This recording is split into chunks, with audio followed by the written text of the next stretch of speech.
Yeah, hello. No, not hello. Haven't even phoned him yet. There we go. Open sound preferences. Can we just... 1, 2, 3 o'clock. Oh! 4 o'clock rock. It's 5 o'clock. What's happening? 5. It's all happening. How are you? Nothing's happening. I'm good. Actually... No, I'm good.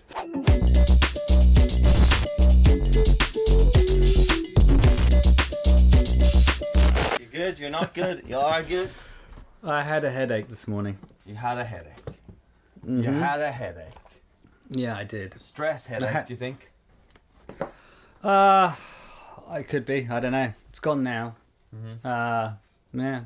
It's I don't really, like I said, I don't really get ill, but like I had to go and have a nap and a snooze. When? Like about 11 a.m. Of course you did. So yeah, just popped a Nurofen, had a snooze, and then I was fine after that. Oh, there you go. Popped a Nurofen. Welcome to the Over and Out show. There we go. Where we take Nurofen and go to sleep. Yeah, pretty much. And then I had to do my MOT. Yeah. Done, is it? All good? Well, car back home, ready to rock and roll? No, of course not. That would be simple and easy. So I did make a bit of a faux pas though. It was kind of my fault because she said, "Yeah, no problem. Pick it up at 4:15." Mm-hmm. So I thought, okay, I'll leave here at 4, go pick it up. And what I normally do is I'll phone them and say, "Is the car ready?" Because generally I anticipate the stupidity and inability of other people, and go, well, they're probably not going to be ready by 4:15. So if I call them, then it's going to save me a journey down there. But for some reason today, I didn't check in on my own inability to check on other people's inability. Yeah. Mm-hmm. So I just walked down there, took the 20-minute walk, and got there. And she said, "Oh, I'll be ready in 5 minutes. No problem." And then the guy comes out and goes, yeah, the left refibrillator LED span wing nut is off. Classic. Like, oh, okay, LED classic wing nut. Yeah, whatever the fuck that is. That's a standard issue with the MOT. Yeah, LED lights. And so she said, "I'll have to call up, see if we've got the part in." I'm like, oh, here we go. I can just feel the coins falling out my pocket at this point. Figuratively speaking. So she phoned up the guy, spent another 10 minutes on the phone to the guy. That'll cost £140 to change a fucking light. But they're LED ones. Which light is this? No. The rear inner indicator one, but it's an LED one, you know? It's an LED, which is the problem. Okay. So, and she said, "Is that all right?" And I love it when they say that. Because it's like, well, it's failed the MOT because of this light. Yeah. You've now told me it's £140. Yeah. I know that if I don't pass the MOT, I can't take the car out of here. Mm-hmm. So, what do you fucking think? Yeah. Is there an option for me to be... Can I leave, not pay you, and then still pass the MOT? No. Right, well, then fix the light. So she said, "Do you want to take the car home?" So obviously I could, it's failed, but I had to bring it back. And I said, well, I'm not really doing much at the moment, so you might as well keep it in. Which was annoying because when I initially went in there, I said, shall I... She said, "I'll come back at 4:15. I said, "That's fine. You can just keep it overnight. I don't need it at the moment. Mm-hmm. No need to rush it." She goes, no, 4:15. Oh. And so I go back at 4:15 because I think that was the initial worry, the initial thing that changed everything. She seemed so certain about 4:15, which is why I didn't question it. Yeah. Stupid of me, really. Yeah, I'm an idiot. Too good to be true. Oh, and then she said, "Oh, and there's other, some of the light bulbs are discoloured."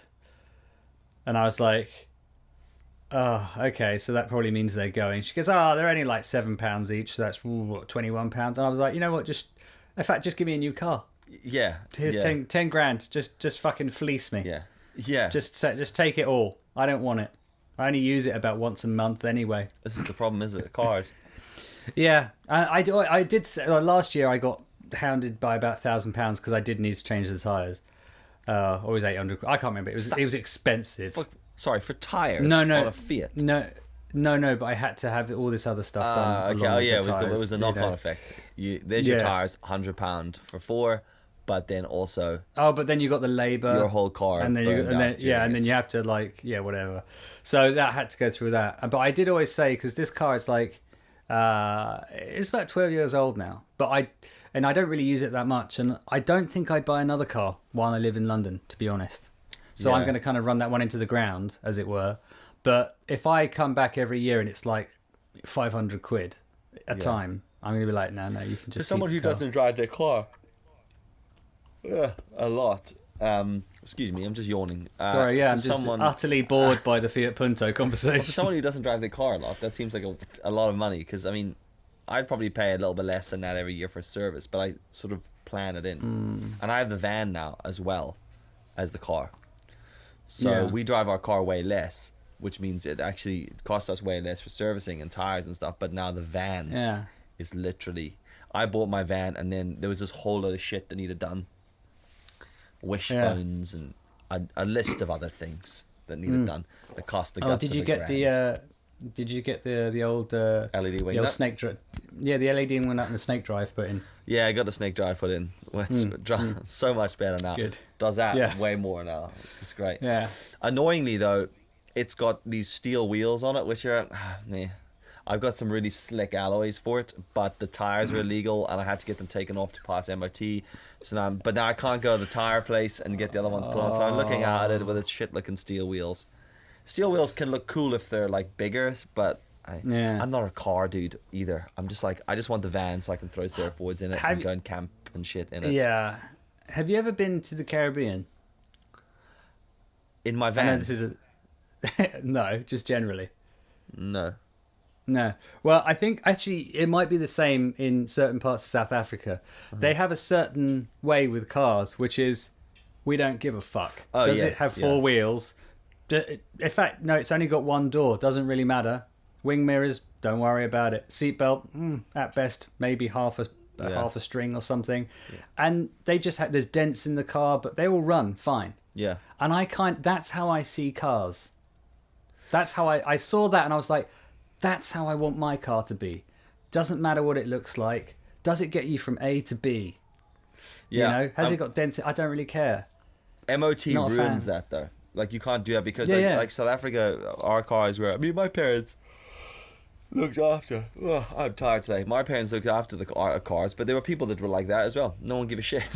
No one cared. No. In fact, I got a Spanish friend who, when I first met him, he was like talking about how this person got really annoyed at him in Belfast when he first moved over here because he was parking the car and he just drove into theirs. And they were like, "What are you doing? You just drove into my car." And he's like, "Yeah, but I hit it with a bumper." And they were like, "What the fuck is wrong with you?" And he was like, "That's what the bumpers are for. They're for bumping." It's like, not here, dude. That's the same in Paris as well. I saw, we were visiting some friends, and he reverse parked and he pushed the other car with his car so he could fit in the space. Yeah, this is what he was saying. I think that's mad. I think that's absolutely mad. I love that though, because it's just like this kind of. I think it must be a very British thing, and maybe American as well. I don't know, but like it's almost like, you know how an Englishman's house is his castle. Yeah. You know, and then he has an Englishman's car is his horse and cart. I think generally in the UK though, people are a bit more materialistic with certain things. In South Africa, that wasn't a thing. Like prime example, cars, and like things like everyone's curtains match inside the house. Everything's like your sofas all have to look the part with everything else in your living room. I grew up and it was just like you just fucking had whatever sofa you had and the curtains were whatever you had. And even when I went back a few years back on our honeymoon, like it was still like that as well.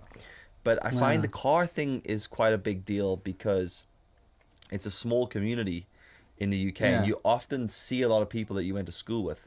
So there's loads of people who have slick cars who because you see people around a lot, and then it's like, oh, because quite often I've been like, that's your man from Tech. Is he driving an S-Line Audi? A fucking fair play to him. And then it drive around with the window down, right? Yeah, but you know what the problem is that a lot of those people don't own those fucking cars. They lease them, and they don't actually have the money to pay for them, and they have it all on credit. Yeah. That's what annoys me as well. It's like, I don't rate a person by their car at all. In fact, no, I do. No. If you've got a really nice car like that, I'll probably think you're a bell end. There you go. To be fair. fair. Do you drive a nice car? You're a bell end, apparently. Me? No, that's just me saying that to anyone who's listening. Yeah. I don't drive a nice car. Ryan says. No, it's not. But it's like. What for if you're example, driving a Tesla? Oh, huge. Huge bell No, end. I like the idea of the Tesla thing. Not because of the Tesla, it's the electric car thing. Yeah. I like that idea. Because I've seen this, got BMW have got some, and which they look really weird, the BMW ones. I don't know who designed that and thought that was a good idea. Yeah. It looks like a little bubble. And it's just like, that's not cool. But I think, no, what it is, it's more the car, is it appropriate for where you are? What? Just fuck you, BMW, really, was that? Yeah. What do you mean sponsored. appropriate for where you are? Okay, so like in London, you've been to London, not a lot of space here. Yeah. So I figure Fiat Punto is a relatively nice sized car for London. Ideally, I'd like a smaller car, but like I said, I don't really need one. So you're not driving a Raptor. I probably won't go. No. And you get these people have these massive fucking Range Rovers because they have a child, maybe two. Yeah, you need all that space, though, to be fair. Yeah, you need all that space. And it's just like, no, you don't. Surely you don't need a fucking Range Rover to be to drive around London. I don't get it. Yeah. You know? And these ridiculous, like, really long... And, like, people that have Ferraris in London and drive them, like, why? I would never drive my Ferrari in London. Ever. But why? You can't go more than 30 miles an hour anywhere, really. And apparently, I've heard, I'm not a car person, but I've heard that driving a Ferrari or a high performance car around like that at slow speeds all the time is actually really bad for them. Oh, right, okay. So that's facts. Car facts. There you go. COVID and car facts. COVID and car facts. But, that's it's such a for show thing, isn't it? Flash cars. And some people love them. Like, I've never really been into it. I don't understand. I'm like you. It's like, I can't be bothered. Just throw shit in it and take it to places is what it's always been for me. I've never been like one of those people that meticulously cleans their car. I've always loved the idea of that. There's a dude around the corner of my parents' house. He does it, and I go past, and he's always, every time we go past, he's just forever buffing his car. But I've always been like, I love theoretically, I like the idea of it, and then I go out to wash my car. I get bored within seconds, and I'm just like, fuck it, I'll just throw a sponge at it and then move on.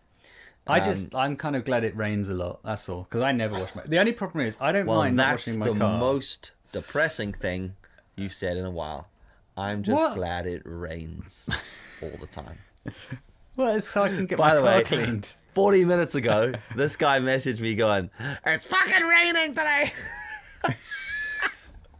And now he's gone. I'm glad it rains. That's why I live in England, because it rains a lot. Nah, but you say that, the car, innit? You say that about electric cars, all right? Mm-hmm. Actually, good point there. If you do, I take my car to the car wash people.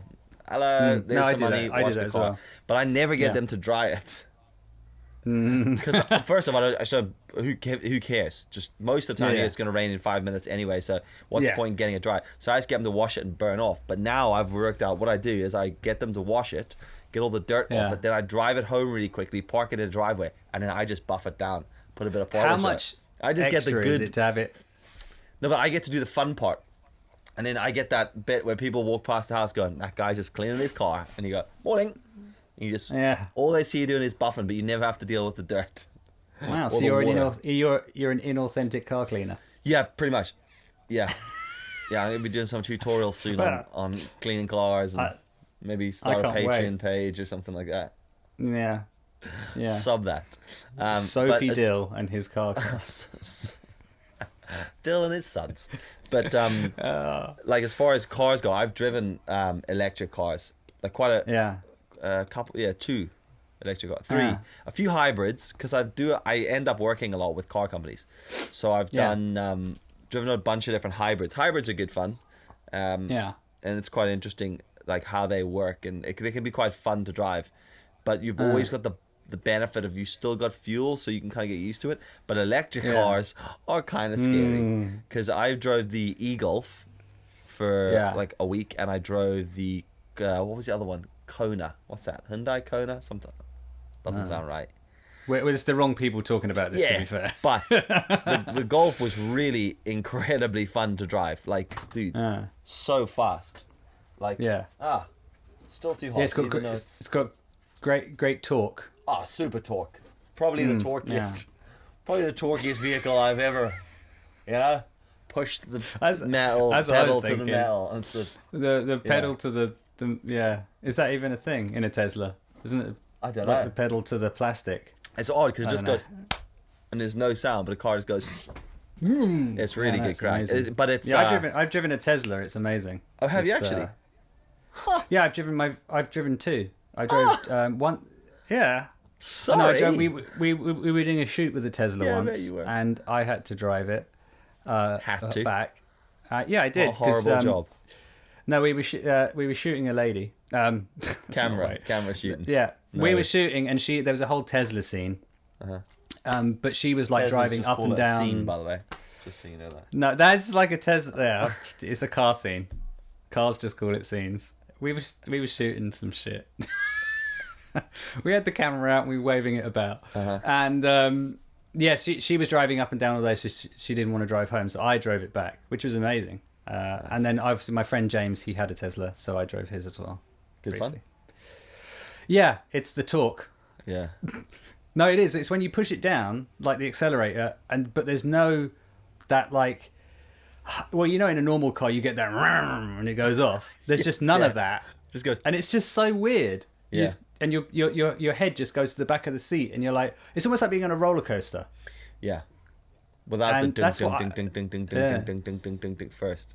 Yeah. Well, if it has got that going on, you might want to get it looked at. You might want to take it around to his MOT centre and get that LED light fixed. Yeah. But that's the thing. So that's what actually James was saying to me. He said that when you get the car, there is no like MOT for it because there's nothing in it apart from a battery. Oh, so no, but surely they have to MOT brakes, dude. Brakes, suspension. Yeah, but it's not the same as obviously it's not the same. Yeah, but they don't. Yeah, I mean, I don't think in America they have the same thing as like quite the same MOT as we do over here. But yeah, he said like there's nothing to fix on it ever because when you go in, they just update the system. And like if you have it set up properly, when you drive into your garage, it will connect to your Wi-Fi and just update. Oh, it goes faster now. Oh, now we've got blue lights. Wow. It's just like ridiculous or whatever. Which is kind of cool. Think about that, yeah. And kind of scary as well at the same time. So you just get into the car and it's like, why? Oh, who put it in dark mode? Yeah. Someone's double tapped the door, like triple tapped the door, and it's gone into full accessibility mode. Everything's in negative format. What the fuck's going on? Why is all text so big? Yeah, I didn't see, but there is no Control Alt Delete.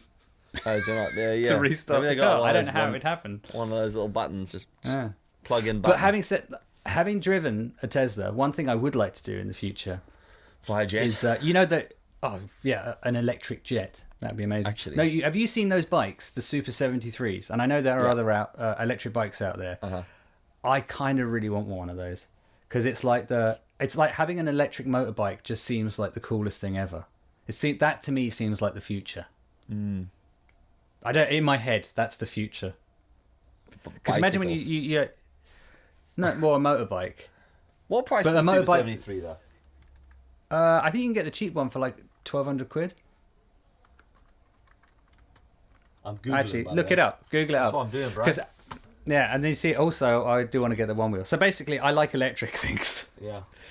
My next car. I think if I were to buy a new car, I would try and get an electric one. But the only problem is, living in London, it's very hard to charge them because, in the States, everyone has a garage, so you can get like a Tesla or electric thing put in your garage, so it will charge properly, like supercharger. It does cost money, but you can still do it. Like here, all I can think is like it's going to be like me when I hoover my car. I'm going to have to put like the charger out the window, have it go across the pavement, hope I don't trip up a granny as it's charging, or try and find one of the very few spaces that actually has a charger. Hey, they aren't that expensive.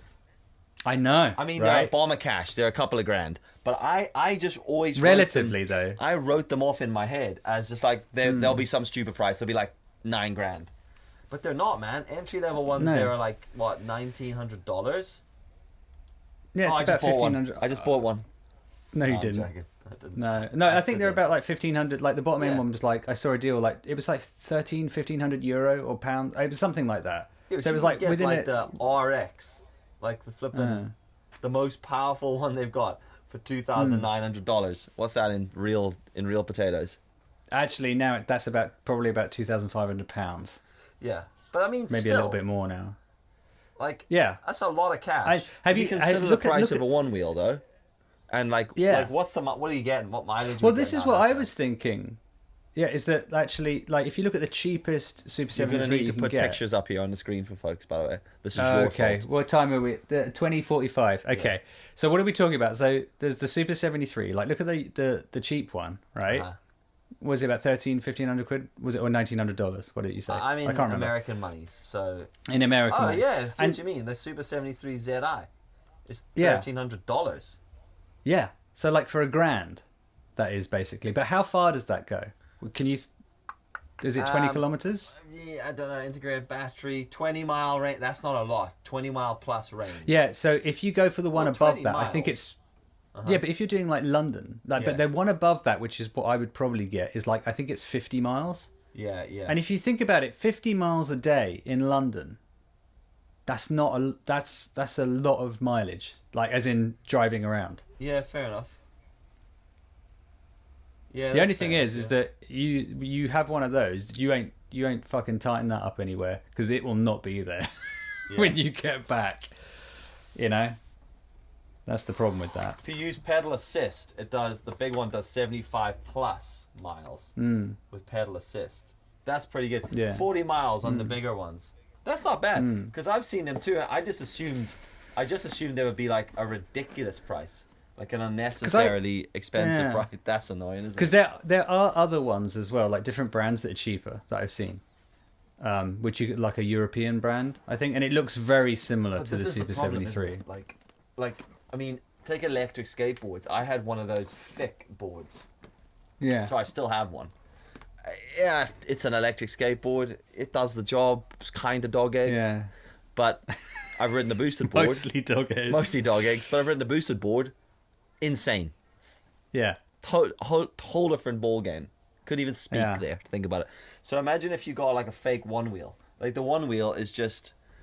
Would you call that a fun wheel? A fun wheel? What, the one wheel or the fake one? A fake one wheel. Two ends. When you call fun wheel. Yeah, fun wheel. Fun wheel. And I reckon if you got cheap on that, it probably wouldn't work right. No. But yeah, I'm with you on this, dude. I think that's the future, because like you look at the technology in electric bicycles already. I get a bunch of friends that ride electric mountain bikes, and at first when it came into the industry, we were all like, that's for, well, who's gonna ride an electric, what's the point? But like, I made some my age, and they said no, it's actually, you get a better cardio workout on electric enduro mountain bikes than you do on a normal enduro bike, because the normal bikes, by the time you've pedaled to the top of the hill, you have to stop and you do like 2 runs of a course. But if you're on the electric bike, you pedal assist. It's not just the motor; it's pedal assist to the top, and you do like 6 runs. So he says he gets a better workout on the electric bike, which is mad. I like that. When I hear stuff like that in my head, it's like, oh, well, I ate 4 donuts because the more I eat, the more workout my arm gets. You know, it's that kind of just. Are you really? Are you really? Yeah. A lot of that. It's just like, I always feel it's like a massive justification for doing it, like an over justification. Oh no! It's really good having an electric one that really helps, so you don't really have to cycle at all. Well, I would normally, it does this. That's normally the kind of bullshit I would say. But this guy, Matt, a friend of mine, he's an avid cyclist, and he wouldn't say this unless he was 100% being truthful about it. But then there's electric road bikes, but a lot of those bicycles are designed for like people with injuries or older people who want to stick with a pack and things like that. But this Super 73 is just full on coolness. Yeah. Do you know what's cool about it as well? Oh, there's 2 things I want to know about it. Yeah. One is, if you pedal, can you then save battery? As in, like, does it recharge? Like on your one wheel, if you brake, does it recharge? I don't know for sure. Like, can it charge with kinetic energy? I guess that's the thing. There's bound to be some sort of kinetic energy on it, but I think it's definitely pedal assist, isn't it? Yeah. So as you pedal, it gives you a bit of. But I've seen people, they don't even pedal; they just use it. You don't need to pedal at all. Yeah. That's where you'll use your battery out. So at least you can still pedal it though, even if you run out of battery, which is decent. So that's the thing, is that even though you get like 20 miles out of it, and you could be pedaling some of that. But then is that 20 miles of just using the just don't use the pedals at all? Yeah.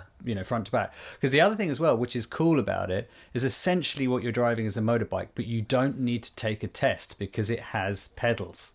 So essentially, you can drive a motorbike, and so I think they go about 15, 20 miles an hour. They say 20 miles an hour, and it says so it's 40 miles just on the trigger, on the engine. Yeah. But it's 75 plus miles if you use an eco pedal assist. So that'll be when you're pedaling, and it's just giving you a bit of energy while you pedal. Yeah. So for every one pedal stroke, it's effectively giving you something like 3. Not fact, just based on my knowledge of electric bicycles. So that's pretty. So basic, because I was thinking of like getting my motorbike license and stuff like that, and I've been wanting to do it for ages. But I look at that and go, why bother? Yeah, with you on that. What's the rule on electric? Vehicles like you can that. drive. No, I've checked. So if you want an electric motorbike, like a proper motorbike, you still have to take the test as you would a normal motorbike test. Right. But if you take it on an electric bike, you can't drive a normal motorbike. Fair enough. Petrol but bike, we'll which all makes be sense. on electric bikes in the future anyway, so who cares? Yeah. Can you ride this on the pavement? Probably. No, but it's the same principle as a cycling bike. Yeah. That's the rules of it. Yeah. Which is why it's kind of cool, because it's like, well, you've got pedals. So if someone's like sees you like herring it down the road, and then the cop goes, "What are you doing?" You're just like, "No, I'm pedaling, mate. Cycling very fast, sir. Very fast." But then that's what I think is cool about it, and that's one of those nice things that I like, where you're bending the rules. Let's put that on a list of next things to purchase. Super 73. Yeah, definitely. Yeah, sure, that would be a good laugh. But you're buying your one wheel first. I will be buying my one wheel first, yeah. It's my birthday coming up soon, so I think I'm going to have to buy myself a present. By the way, we need to talk about that, not here, at a different time, because I've worked... My birthday? Are you going to get me something? Are you going to buy me a one wheel? I'll have to buy you a Fender, will I? Well...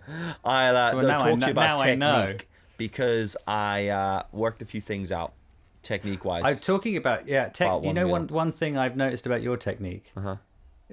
You're not a guy that should be wearing cut-off jeans and pulled up socks, I'm just saying. Why? It's not a cool look, man. Well, those are just I just cut jeans into shorts because that's just what I've always done. All that's fine. The pull-up socks because it was a little bit cold yesterday. So I don't normally wear high top socks. I don't really dig them, but those socks are my mate's company, and they're high top socks, and that was the ones that were on my feet. I love about that is you were dressing for comfort. Oh yeah, totally. The whole way, wasn't it? The whole way. And the thing is when now you tell me that you were going, actually I was a bit cold and I wanted to warm my legs up. I'm okay with that. Yeah. If that had been a fashion choice, I would have been like, no, it wasn't a fashion. I'm not a high top sock guy. I don't really get high top socks unless they're white socks with bands at the top and you're skateboarding in Venice Beach. Acceptable then. Everywhere else in the world, pull your socks down, folks. No, 100%. That is so funny. I love the fact that was a comfort choice. Oh yeah. In which case, I 100% condone it.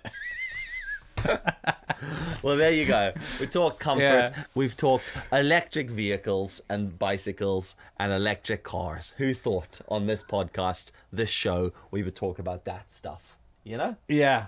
I had something else planned for today, but doesn't matter. Let's do it tomorrow. Just to sign out, one last thing, talking about electric devices. I now wear a Fitbit, just in case. Look at that. Oh, okay, good. So, ran 2K today, just to see if I could do it.